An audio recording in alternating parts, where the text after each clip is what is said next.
Hello and welcome to NCERT camp. इस video में हम लोग देखेंगे सीबीएसई क्लास 12 पॉलिटिकल साइंस की इंडियाज एक्सटर्नल रिलेशंस की एमसीक्यू। ये हमारा पार्ट 6 है। इसके बाद और 2 पार्ट्स आएगी। आगे बढ़ने से पहले रिक्वेस्ट करूंगा, चैनल आपने सब्सक्राइब नहीं किया है तो चैनल को सब्सक्राइब करें। इसके अलावा आपकी अगर कोई डाउट इंक्वायरी होती है तो आप हमसे फेसबुक, इंस्टाग्राम, टेलीग्राम पे जुड़ सकते हैं। डिस्क्रिप्शन में लिंक दी गई है। आगे बढ़ते हैं क्वेश्चन नंबर 136 की तरफ। फाइंड करेक्ट फाइंड करना है। The Pakistani rulers were not willing to accept the result of first general election. देखो, हमें पता है कि जब फर्स्ट जनरल इलेक्शन जब हुई थी पाकिस्तान में, तो उस समय जो वेस्ट पाकिस्तान में और ईस्ट पाकिस्तान में टोटली एक डिवीजन देखने को मिला था। ईस्ट पाकिस्तान वाली जो एरिया है, जो आज के डेट में प्रेजेंट डे बांग्लादेश है, यहाँ पे आवामी लीग को बहुत ज्यादा वोट मिले थे, है ना। और वेस्ट पाकिस्तान से जो रूलर्स जो थे वो इस डिसीजन को एक्सेप्ट नहीं कर रहे थे, इस डिसीजन को कि ईस्ट पाकिस्तान की जो आवामी लीग जो है वहां से वो जीत गई थी, तो वो लोग एक्सेप्ट नहीं कर रहे थे। तो ये बिल्कुल ट्रू है। They were ready to accept Awami League demand for federation. Awami League जो फेडरेशन बनाने की जो डिमांड कर रही थी, इस डिमांड को वो लोग एक्सेप्ट कर चुके थे, जो रूलर्स थे स्पेशली वेस्ट पाकिस्तान से जो थे। ये गलत है। उन लोगों ने इवन फेडरेशन बनाने, आवामी लीग की जो ईस्ट पाकिस्तान की जो डिमांड थी कि फेडरेशन बनाया जाए, इस फेडरेशन बनाने की डिमांड को भी उन लोगों ने रिजेक्ट कर दिया। तो हम लोग क्या देखेंगे कि उन्होंने तो एक्सेप्ट नहीं किया। करेक्ट फाइंड करना है ओनली 1। आगे बढ़ते हैं question number 137। 80 lakh refugee fled east Pakistan and took shelter in the neighbouring areas in India. हम लोग देखेंगे स्टार्टिंग में जो इलेक्शंस है उसके रिजल्ट को वो लोग मानने से मना कर देंगे, और फिर उसके बाद में वहां पे बहुत सारे लीडर्स को अरेस्ट कर लिया जाएगा, बहुत सारे लोगों को जेल में बंद किया कर दिया जाएगा। जब ये सब कुछ जब हो रहा था, जब वहां पे एक बहुत ही टेरर सिचुएशन चल रही थी ईस्ट पाकिस्तान में, कौन कर रहे थे? वेस्ट पाकिस्तान की जो आर्मी जो थी, वेस्ट पाकिस्तान के जो लोग थे वो कर रहे थे। तो इस केस में हम लोग देखेंगे कि लगभग 80 लाख रिफ्यूजी जो है वो अपना घर वगैरह छोड़ करके ईस्ट पाकिस्तान से भाग करके इंडिया में चले आएंगे, क्योंकि उनको वहां पे अपने लाइफ का डेंजर था ईस्ट पाकिस्तान में। बिल्कुल ये ट्रू है। रीजन देखते हैं। The Pakistani army arrested Sheikh Mujib. तो शेख मुजीब को अरेस्ट कर लिया था पाकिस्तान की आर्मी ने, और इसके साथ ही उन लोगों ने स्टार्ट किया था, अनलीस्ट किया था एक the reason of the terror on the people of west Pakistan. और इसके साथ ही पाकिस्तान की जो आर्मी जो थी, उन लोगों ने ईस्ट पाकिस्तान के लोगों को बहुत ही ज्यादा क्रुएल्टी करना स्टार्ट कर दिया था। तो यहाँ पे देखो, यहाँ पे वेस्ट पाकिस्तान लिखा हुआ है, गलत हो जाएगा ये रीजन। यहाँ पे ईस्ट होना चाहिए था, ईस्ट होना चाहिए था यहाँ पे, यानी कि रीजन ये गलत हो जाएगी। एसेसन करेक्ट है, हमारा आंसर होगा assertion. True, reason false, option C. Question number 138। India extended moral and material support to the freedom struggle in Bangladesh. हम लोग देखेंगे कि जब बांग्लादेश में फ्रीडम को लेकर के बेसिक जो ईस्ट पाकिस्तान जो थी, वहां पे जब फ्रीडम की स्ट्रगल जब चल रही थी, तो इंडिया ने उन्हें मटेरियल से भी सपोर्ट किया, इंडिया ने उन्हें मोरल सपोर्ट भी प्रोवाइड किया। बिल्कुल, ये बिल्कुल करेक्ट है। रीजन हम लोग देखते हैं, India wanted to bring east Pakistan in its control. क्या इंडिया का ऑब्जेक्टिव ये था कि पाकिस्तान से ईस्ट पाकिस्तान को अलग करके, बांग्लादेश को अलग करके उसको अपने कंट्रोल में लाना है, उसको इंडिया में मिला लेना है? ऐसा प्लान नहीं था। हमारा एम था, हमने उनका हेल्प किया बिकॉज हम लोग पाकिस्तान से उनको अलग करवाना चाहते थे। हम लोग वहां पे अपने ह्यूमैनिटेरियन बेसिस पे हम लोग देखेंगे कि हम लोग वहां पे हेल्प करेंगे। तो रीजन जो है ये गलत हो जाएगी, असर्शन ट्रू है। हमारा आंसर होगा option C, assertion true, reason is false. आगे बढ़ता है क्वेश्चन नंबर 139।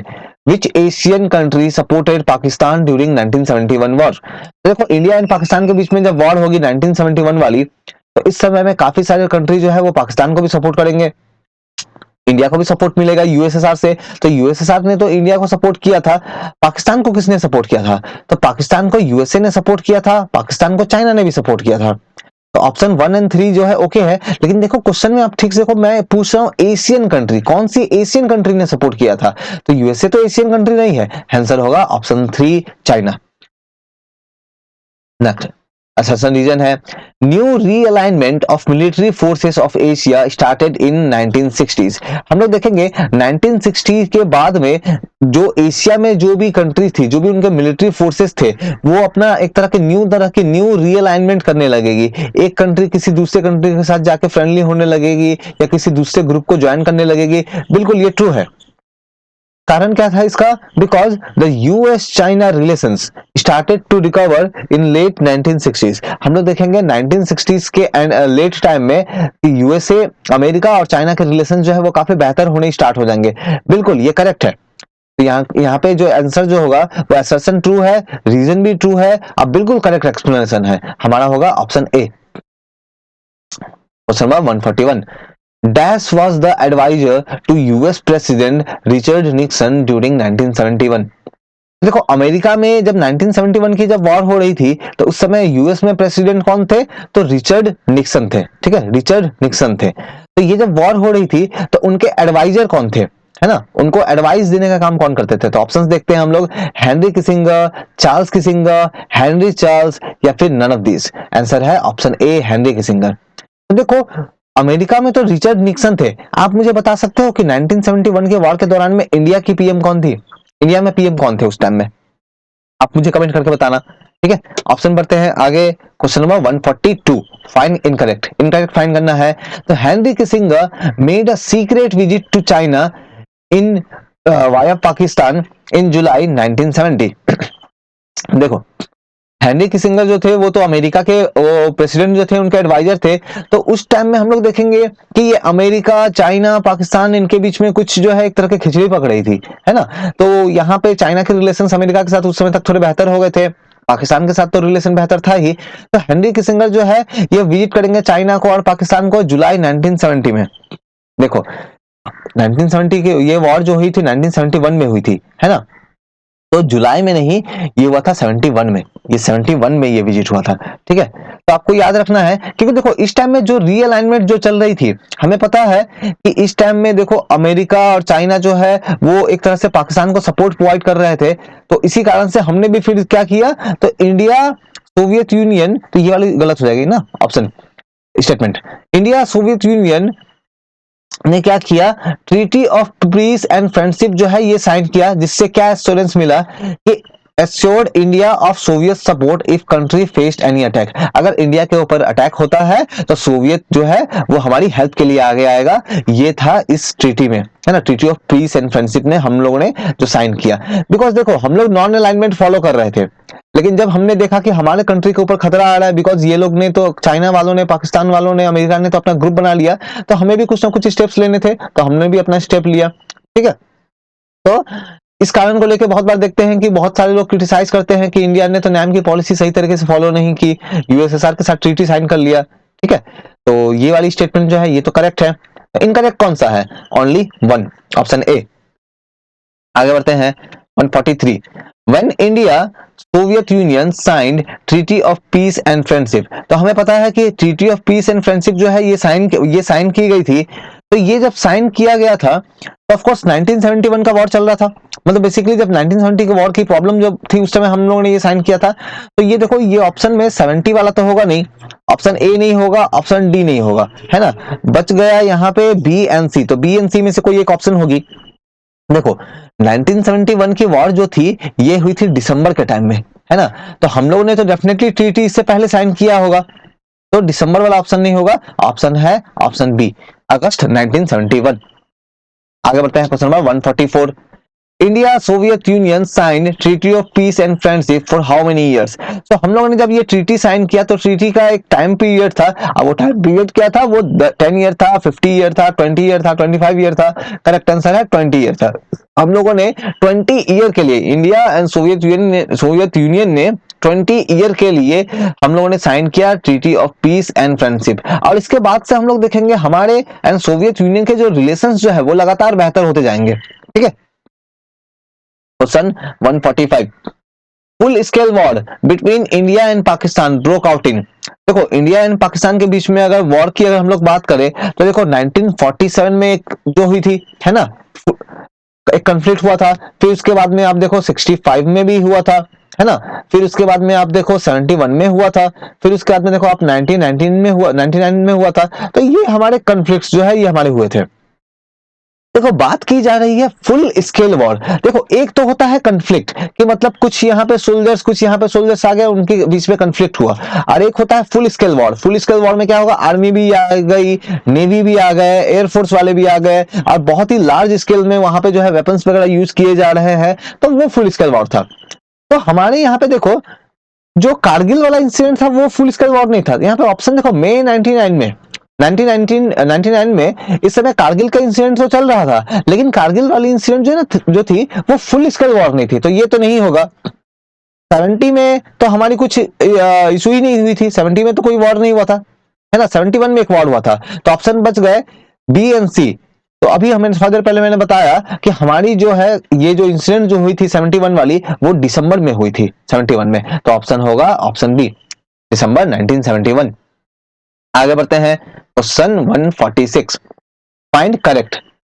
तो करेक्ट फाइंड करना है, during Kargil war Pakistani aircraft attack Punjab and Rajasthan. तो जैसे मैंने आपको बताया कि ये जो कारगिल वाली जो इंसिडेंट थी ना, ये बहुत ही लार्ज स्केल वॉर नहीं था, फुल स्केल वॉर नहीं था, ये कन्फ्लिक्ट थी जो एक पर्टिकुलर एरिया में ही कन्फाइंड थी। तो पाकिस्तान के एयरक्राफ्ट ने पंजाब एंड राजस्थान को अटैक किए नहीं, पंजाब एंड राजस्थान में ये प्रॉब्लम उस समय नहीं चल रही थी, ये प्रॉब्लम चल रही थी उस समय जम्मू कश्मीर में। तो Pakistani army move on the Jammu Kashmir front. हाँ ये सही था, बिकॉज पाकिस्तान की आर्मी जो है, वहां के पाकिस्तान की जो आर्मी जो है वो जम्मू कश्मीर फ्रंट पे वो जो है वो फाइट कर रही थी इंडिया के साथ में। तो करेक्ट फाइंड करना है only 2। 147, India did not use it's navy force during 1971 war. तो इंडिया ने अपनी नेवी को यूज नहीं किया 1971 की वॉर में। नहीं, देखो ये गलत है।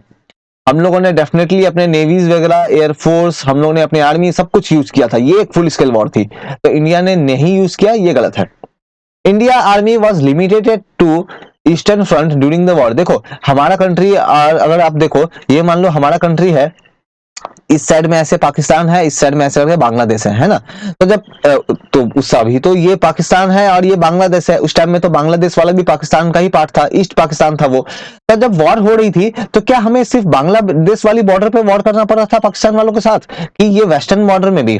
आंसर है ईस्टर्न और वेस्टर्न दोनों ही बॉर्डर पे हम लोग फाइट कर रहे थे, दोनों ही बॉर्डर पे वॉर चल रही थी। तो India army was limited to eastern front, नहीं सिर्फ ईस्टर्न फ्रंट नहीं, वेस्टर्न फ्रंट पे भी वॉर हो रही थी। ठीक है, तो ये भी गलत हो जाएगी। तो यहाँ पे इनकरेक्ट फाइंड करना है, तो दोनों ही इनकरेक्ट है, option C both. 148 assertion reason है, the Indian army progress in east Pakistan was initially slow. तो हमारी आर्मी जो ईस्ट पाकिस्तान में हम लोगों ने जो मूव किया, ईस्ट पाकिस्तान के अंदर में हम लोग जब जाना स्टार्ट किए हमारी आर्मी ने, तो ये बहुत ही स्लो प्रोसेस था। रीजन क्या दिया हुआ है, तो ये गलत है, बहुत फास्ट मूव किया था हम लोगों ने, बहुत रैपिड हम लोगों ने मूव किया था।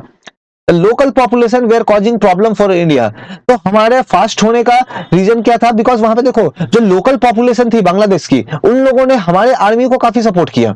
हमारे कंट्री के जो सोल्जर्स जो थे उनको वहां के लोकल पॉपुलेशन ने काफी सपोर्ट किया, बिकॉज वहां की लोकल पॉपुलेशन तो इंडिपेंडेंट होना चाहती थी। वो लोग तो चाहती थी कि पाकिस्तान जो है, वेस्ट पाकिस्तान की जो आर्मी जो है वो हार जाए, तो इसीलिए वहां के लोगों ने हमारे इंडियन सोल्जर्स को बहुत सपोर्ट किया। तो ये तो गलत हो जाएगी। इंडियन आर्मी प्रोग्रेस स्लो यहाँ पे बोल रहा है, रैपिड मूवमेंट था, तो ये तो गलत हो जाएगा।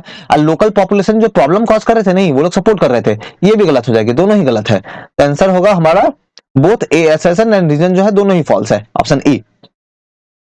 149, approx how many days Indian army took surround Dhaka. तो देख हमारी आर्मी जो है वो बहुत ही तेजी के साथ में पाकिस्तान में वो एंटर करेगी, और हम लोग 10 दिनों के अंदर में विद इन 10 डेज जो है हम लोग ढाका को पूरी तरह से हम लोग घेर लेंगे। तो यहाँ पे देखो विद इन 10 डेज जो है आपके बुक में भी मेंशन किया गया है, तो बेस्ट सुटेबल आंसर कौन सा होगा? 20 डे एंड 50 तो नहीं होगा, अब बच गया ये, है ना। तो क्योंकि विद इन 10 डेज किया था, तो ज्यादा सुटेबल जो आंसर होगा वो होगा ऑप्शन बी। ठीक है, तो इसीलिए option number B 10 days.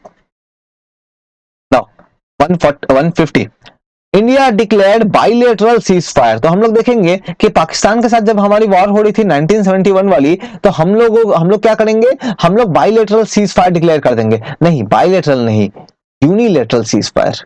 Unilateral cease fire मतलब वॉर चल रही थी, उसके बाद में जब हम लोग जीत गए, हमारा ऑब्जेक्टिव क्या था कि बांग्लादेश को इंडिपेंडेंट करवाना था। हमारा जब ऑब्जेक्टिव पूरा हो गया, पाकिस्तान की आर्मी ने जब सरेंडर कर दिया, तो हम लोगों ने भी फिर डिक्लेयर कर दिया कि ठीक है वॉर खत्म, है ना, फाइट खत्म, अपने अपने घर जाओ। तो यूनिलेटरल सीज फायर जो है हम लोगों ने डिक्लेयर किया।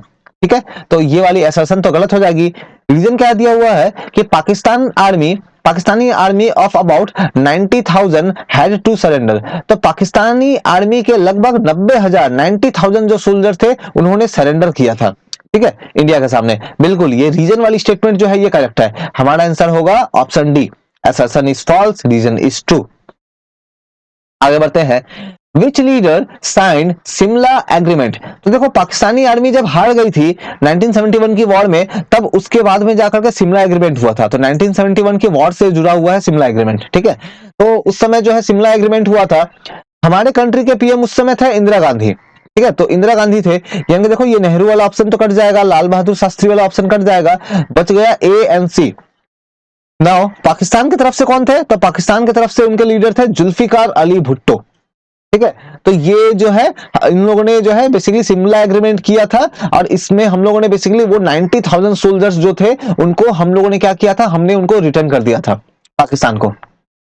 अच्छा, ये तो हमारा आंसर तो ऑप्शन ए होगा। मैं एक ओपिनियन बेस्ड क्वेश्चन पूछता हूं, ठीक है।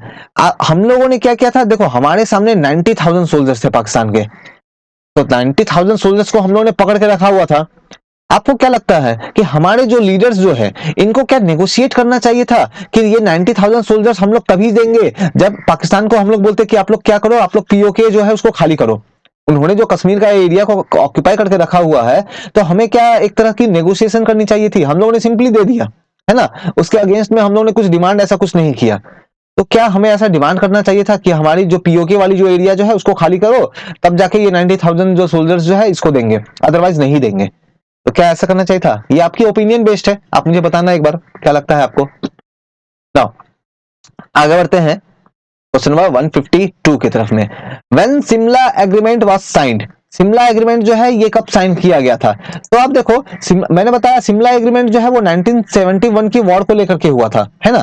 तो ये एग्रीमेंट ऑफ कोर्स 65 में तो नहीं होगा, है ना, 65 में तो नहीं होगा, बच गया ये डेट। तो दिसंबर 1971 में तो वॉर चल रही थी, तो ये तो पहले की डेट है, ये भी नहीं होगी। बच गई ये दोनों, बी एंड सी। 3 जुलाई 1972 को हुआ था कि 3 जून 1972 को हुआ था, ये दोनों में से किसी एक डेट को शिमला एग्रीमेंट जो है ये साइन किया गया था, है ना। तो आप मुझे कमेंट करके बताना। चलो ये वाली आप मुझे बताओ कि यहाँ पे ये कौन से डेट को किया गया था, जुलाई में हुआ था कि जून में हुआ था, ठीक है। आगे बढ़ते हैं क्वेश्चन नंबर 153 की तरफ। Find correct. Lok Sabha election in 1971 was won by Congress. हम लोग देखेंगे कि जो लोकसभा की जो इलेक्शन जो है 1971 वाली, ठीक है, तो यहाँ पे कांग्रेस को काफी बड़ी जो है वो जीत मिलेगी। वाई? बिकॉज कांग्रेस पार्टी थी उस समय जब 1971 का वॉर चल रहा था, इंदिरा गांधी हमारे प्राइम मिनिस्टर थी, कांग्रेस की गवर्नमेंट थी। तो उस समय लोगों ने बहुत ज्यादा सपोर्ट दिखाया कि हम लोग तो क्या करें, हम लोग तो 1971 की वॉर हम लोग जो जीत गए, हम लोग ने पाकिस्तान के 2 टुकड़े कर दिए, हरा दिया उनको। तो बहुत ज्यादा वोट मिला कांग्रेस पार्टी को, बिल्कुल ये करेक्ट है, वो जीत भी गए। दूसरा statement, in election in all state Congress party emerge as winner. तो देखो जितने भी स्टेट्स थे, उन सभी स्टेट्स में जितने भी स्टेट्स थे, ठीक है, 1971 के वॉर के बाद में जितने भी स्टेट्स थे जहां इलेक्शंस हुए, वहां पे Congress party as a winner सामने आई। ये गलत है। देखो डेफिनेटली लोगों ने कांग्रेस को बहुत ज्यादा वोट दिया, ठीक है, लेकिन 1-2 स्टेट्स छोड़ के तो ऑल स्टेट्स बोलना गलत है। In most of the states में कांग्रेस पार्टी को जो है एज ए विनर सामने आई थी, कुछ एक स्टेट्स में नहीं आई थी, ठीक है। तो यहां पे क्या होगा कि ये 1971 की वॉर की बाद की जो इलेक्शन है उसकी बात की जा रही है। तो करेक्ट कौन सा होगा? ओनली 1। आगे आते हैं 154। India with its abundant resource had initiated development program. देखो इंडिपेंडेंस के बाद में हम लोगों ने अपना डेवलपमेंट प्रोग्राम स्टार्ट किया था। डेफिनेटली हमें पॉवर्टी से निकलना था, इकोनॉमिक डेवलपमेंट करना था, लेकिन इस टाइम में हमारे पास क्या abundant रिसोर्सेस थे, बहुत ज्यादा रिसोर्सेस थे? नहीं, हमारे पास बहुत ही लिमिटेड रिसोर्स थे, बहुत कम रिसोर्स था, उसके साथ हमें अपने आप को, हमारे कंट्री को आगे बढ़ाना था। तो ये वाली तो गलत हो जाएगी। दूसरा स्टेटमेंट देखते हैं कि conflict with neighbours derailed the 5-year plan. Yes, हमने जो 5 ईयर की प्लान जो स्टार्ट किया था कि 5 ईयर के लिए हम लोग जो प्लान कर रहे थे, इस प्लान का जो ये चल रहा था, ये जो प्लान का प्रोसेस चल रहा था, बीच में इतनी सारी वॉर हो जाएगी कि हम लोग सही तरीके से ध्यान नहीं दे पाएंगे। इससे हमारा ये 5 ईयर का प्लान जो है इसमें बहुत ही बुरा प्रभाव पड़ेगा, बुरा इफेक्ट पड़ेगा। ये डिरेल होगा, बिल्कुल ये करेक्ट है। तो करेक्ट फाइंड करना है हमें ओनली 2। क्या आप लोग हमें बता सकते हो कि हम लोग हमारी कंट्री में जो 5 ईयर की प्लान जो है वो कौन से ईयर से स्टार्ट होती है, कौन से ईयर से स्टार्ट हुई 5 ईयर की प्लान? अच्छा आगे बढ़ते हैं। क्वेश्चन नंबर 155, असर्शन रीजन है The scarce resources were diverted to the defense sector, especially after 1962। तो देखो हमारे कंट्री में रिसोर्सेज तो बहुत ज्यादा थे नहीं, लिमिटेड रिसोर्सेज थे, और स्पेशली 1962 की वॉर के बाद में हम लोग ये देखेंगे कि हमारे बहुत सारे रिसोर्सेज को डाइवर्ट किया जाएगा हमारी डिफेंस सेक्टर की तरफ, क्योंकि हम लोग वॉर हार गए थे। तो हम लोग अपने जब वॉर हार गए थे 1962 में चाइना से, तो हमें ये रियलाइज हुआ कि हमें अपने आप को स्ट्रांग बनाना है। एज ए रिजल्ट हम लोग ये देखेंगे, हम लोग अपना बहुत सारा रिसोर्सेज जो है अपनी डिफेंस सेक्टर पे लगाएंगे। बिल्कुल ये करेक्ट है। रीजन क्या है? क्योंकि India had to embark on military modernization drive. Yes correct है ये, क्योंकि देखो हम लोग जब वॉर हार गए थे तो फिर हम लोग ने डिसाइड किया कि हम लोग अपनी आर्मी को स्ट्रांग बनाएंगे, हम लोग अपनी आर्मी को मॉडर्नाइज करेंगे, ठीक है। एडवांस वेपन्स जो है हम लोग अपनी आर्मी के लिए अरेंज करेंगे, वो हमें उन्हें सप्लाई करेंगे। तो बिल्कुल इस कारण से हमारी जो बहुत सारी रिसोर्सेस थी, बहुत सारी मनी जो थी, वो हमारी डिफेंस सेक्टर पे जा रही थी। तो रीजन करेक्ट है और बिल्कुल करेक्ट एक्सप्लेनेशन है, हमारा आंसर होगा ऑप्शन ए। आगे बढ़ते हैं question number 156, department of defence production was established in. तो देखो डिपार्टमेंट ऑफ डिफेंस प्रोडक्शन जो है ये कब स्टैब्लिश किया गया था? नवंबर 1962, नवंबर 1965, नवंबर 1971 या फिर नवंबर 1999? करेक्ट आंसर है ऑप्शन ए, नवंबर 1962। नेक्स्ट आगे बढ़ते हैं। Department of defence supplies were established in. तो डिपार्टमेंट ऑफ डिफेंस सप्लाईज को कब इस्टेब्लिश किया गया था? तो नवंबर 1962, नवंबर 71 में, या फिर नवंबर 98 में, या फिर नवंबर 65 में? करेक्ट आंसर होगा ऑप्शन डी, नवंबर 1965। एक्सक्यूज मी, माफी चाहूंगा आपसे।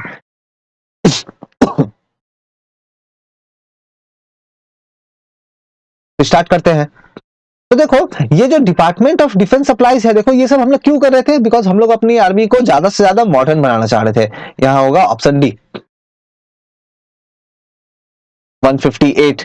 The third 5 year plan, the third plan, ये 5 ईयर प्लान की बात हो रही है, ठीक है। The third 5 year plan 61 to 66 जो चला, ठीक है, was followed by how many annual plan. तो देखो फर्स्ट 5 ईयर प्लान जब स्टार्ट हुआ 61 से 66 तक, है ना, इसके बाद में नेक्स्ट 5 ईयर प्लान कब होना चाहिए था? वो 66 से स्टार्ट होना चाहिए था, है ना। 66 से स्टार्ट होकर 5 साल तक चलता, 71 तक चलता, लेकिन ऐसा नहीं हुआ। बीच में हम लोगों ने कुछ ईयर की गैप ले ली, कुछ एनुअल प्लान हम लोग लेके आए। कितना गैप लिया? 3, है ना। तो हम लोग बीच में 3 एनुअल प्लान हम लोग लेके आए। वाई? बिकॉज ये वॉर वगैरह के कारण हमारी कंडीशन जो है बहुत ही अच्छी नहीं थी। 159, which area were not occupied by force claiming to be mujahideen in early part of 1999? तो देखो कारगिल वॉर के दौरान में हमारे कंट्री में जिन लोगों ने अटैक किया था, ये कहा जाता है कि ये क्लेम करते थे कि वो जो है वो मुजाहिदीन पीपल थे, है ना, वो मुजाहिदीन पीपल थे। ये Mujahideen something like terrorist people थे, ठीक है। पाकिस्तान का स्टार्टिंग से कहना ये था कि ये जो पीपल जो थे ना, जिन लोगों ने कारगिल वॉर के दौरान इंडिया के ऊपर इंडिया की जो कारगिल वाली एरिया को ऑक्यूपाई कर लिया था, कब्जा कर लिया था, ये आर्मी के लोग नहीं थे, ये थे मुजाहिदीन, ठीक है। उन लोगों ने कौन से एरिया को कब्जा कर लिया था? तो द्रास को किया था, कक्सर, बाल्टिक इनको किया था। कौन से एरिया को नहीं किया था? तो श्रीनगर को नहीं कर पाए थे, ठीक है। इसके बाद में हम लोग उसके अगेंस्ट ऑपरेशन स्टार्ट करेंगे, ठीक है। तो ऑप्शन ए होगा यहाँ पे आंसर, श्रीनगर। 160, find incorrect. तो यहाँ पे आपको इनकरेक्ट बताना है, तो स्टेटमेंट हम लोग रीड करते हैं, देखते हैं। Kargil conflict went on during May and June 1999 by July 26 July 1999। तो बेसिकली मई, जून एंड जुलाई के महीने में ये कारगिल कॉन्फ्लिक्ट हुई थी 99 की ईयर में। बिल्कुल ये करेक्ट है। India has recovered control of many of its lost point. तो जो भी एरियाज उन लोगों ने कैप्चर कर लिए थे, जो मुजाहिदीन फोर्सेस थे उन लोगों ने कैप्चर कर लिया था, हम लोगों ने डेफिनेटली उसको रिकवर कर लिया, ठीक है, ये भी करेक्ट है। This conflict remain confined only to Kargil region. Yes, मैंने आपको जैसे बताया कि कारगिल वाली जो कन्फ्लिक्ट हुई थी ना, तो वहां पे जो भी इशू चल रहे थे वो सिर्फ कारगिल वाली एरिया में चल रही थी। पंजाब जैसे 1965 में क्या हुआ था कि कश्मीर पे जब इशू आया तो हम लोग पंजाब से हम लोग लाहौर तक हम लोग चले गए, ऐसा इसमें नहीं हो रहा था, बस कारगिल वाली एरिया में ही इशू चल रही थी, ठीक है। तो ये वाली भी करेक्ट है। Kargil conflict was solved by Shimla agreement. Shimla agreement करके तो हम लोगों ने 1971 की वॉर को सॉल्व किया था, ठीक है ना, तो ये इनकरेक्ट हो जाएगी ऑप्शन 4। देखो 161, the Kargil conflict Drew attention world wide. तो कारगिल कॉन्फ्लिक्ट जब हो रही थी, कारगिल जब वॉर हो रही थी, तो उस समय पूरे वर्ल्ड के लोगों का ध्यान जो था इस पे था। पूरे वर्ल्ड के जो भी पॉलिटिकल लीडर्स जो थे, सभी का, पॉलिटिकल मीडिया जो थी, सभी का ध्यान इन चीजों पे, पूरा वर्ल्ड वाइड अटेंशन था। बिल्कुल ये करेक्ट है। क्या रीजन था? बिकॉज इंडिया और पाकिस्तान दोनों के पास न्यूक्लियर वेपन्स तब तक के लिए थे। यस, कारगिल कॉन्फ्लिक्ट के दौरान इंडिया और पाकिस्तान दोनों के पास न्यूक्लियर वेपन्स थे। तो अगर वॉर के दौरान इंडिया अगर न्यूक्लियर वेपन यूज कर देता, पाकिस्तान अगर न्यूक्लियर वेपन यूज कर देता, तब तो वर्ल्ड में बहुत ज्यादा डिस्ट्रॉय होता। तो इस कारण से वर्ल्ड के बहुत सारे जो कंट्रीज थे वो चाहते थे ये वॉर जल्दी से एंड हो जाए। ठीक है, तो रीजन करेक्ट है, बिल्कुल सही एक्सप्लेनेशन है, ऑप्शन ए।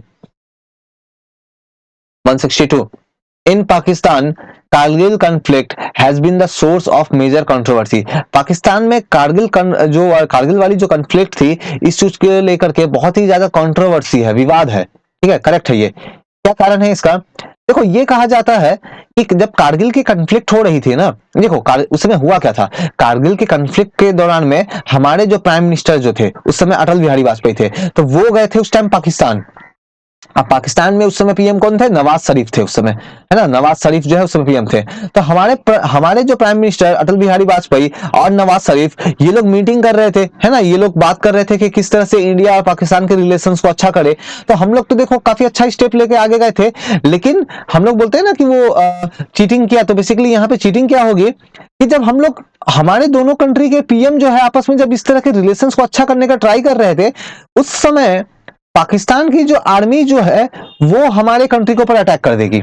ऑफ कोर्स वो लोग बोलते थे कि ये मुजाहिदीन पीपल्स थे, लेकिन रियलिटी में ये था कि पाकिस्तानी आर्मी के बहुत सारे सोल्जर्स अपने ड्रेस को उन्होंने हटा दिया और उन लोगों ने लोकल लोगों के ड्रेस पहन लिए। अब वो फिर इंडिया में एंटर कर गए, कारगिल और कारगिल वाली एरिया में उन लोगों ने ऑक्यूपाई करना स्टार्ट कर दिया।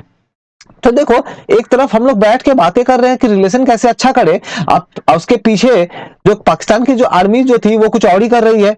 कहा यह जाता है कि पाकिस्तान की आर्मी ने जब ये किया तो उन्होंने अपने प्राइम मिनिस्टर को भी ये नहीं बताया। ठीक है, तो कैसी कैसी कंट्री है देखो, है ना, आर्मी ने एक दूसरे कंट्री के ऊपर इन्वेट कर दिया, एक दूसरे कंट्री के ऊपर में अपने सोल्जर्स भेज दिए और उस कंट्री के प्राइम मिनिस्टर को पता ही नहीं कि ऐसा कुछ हो भी रहा है।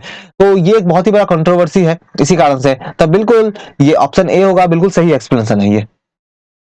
ठीक है, प्राइम मिनिस्टर को जानकारी नहीं था, ये कहा जाता है कि उनको जानकारी नहीं था कि आर्मी चीफ ने जानकारी नहीं दिया था कि इस तरह से हम लोग इंडिया के ऊपर जो है वो अटैक कर रहे हैं। ठीक है। 163, who was army chief of Pakistan during Kargil conflict.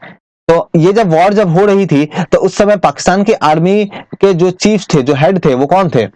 Ayub Khan, Nawaz Sharif, Imran Khan, Parvez Musharraf. देखो यहाँ पे नवाज शरीफ तो उस टाइम में प्राइम मिनिस्टर थे, इमरान खान आज के डेट में प्राइम मिनिस्टर हैं, परवेज मुशर्रफ थे उस समय आर्मी चीफ जो थे। ठीक है, परवेज मुशर्रफ जो थे ये थे उस समय के आर्मी चीफ। ठीक है। 164, the first nuclear explosion undertaken by India was done in. हम लोग ये देखेंगे कि इंडिया ने अपना पहला जो न्यूक्लियर एक्सप्लोजन जो है वो कब किया। तो हम लोगों ने जो पहला किया था वो किया था 1974 में।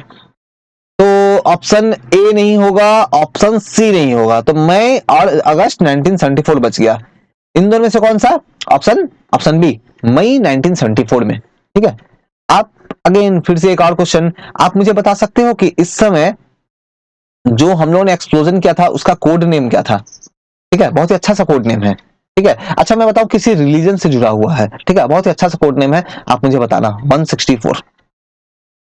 क्वेश्चन नंबर 165 में आते हैं। Nehru was not comfortable with rapid development in science and technology for rapidly building modern India। तो देखो, हमारे कंट्री को तो मॉडर्न इंडिया बनाना था, लेकिन इसके लिए बहुत तेजी से साइंस एंड टेक्नोलॉजी में डेवलपमेंट करना, ये नेहरू जी इस चीज से बहुत कंफर्टेबल नहीं थे। ठीक है, उनको कुछ परेशानी थी इस चीज से। गलत है ये, बिल्कुल Nehru ji science and technology के बहुत ज्यादा सपोर्टर थे, है ना, उन्होंने बहुत ज्यादा सपोर्ट किया इस चीजों को लेकर के। हमारे कंट्री को मॉडर्न बनाना चाहते थे, यूरोपियन कंट्री की तरह मॉडर्न बनाना चाहते थे, जहां पे बहुत सारी फैसिलिटीज होती है हमारे पास। तो ऐसा तो गलत है। रीजन क्या है? Nehru was against nuclear weapons. Nehru ji जो थे ये न्यूक्लियर वेपन्स के अगेंस्ट थे। हाँ, ये करेक्ट है। नेहरू जी न्यूक्लियर वेपन्स के अगेंस्ट थे। वो तो पूरे वर्ल्ड में, वो पूरे वर्ल्ड लीडर को ये समझा रहे थे कि न्यूक्लियर वेपन्स को डिस्ट्रॉय कर देना चाहिए, ऐसा कंट्री होना चाहिए, ऐसा वर्ल्ड होना चाहिए जहां न्यूक्लियर वेपन्स ना हो। ठीक है, तो ये वाली तो स्टेटमेंट करेक्ट हो जाएगी। तो कौन सा होगा यहाँ पे? Assertion false, reason is true.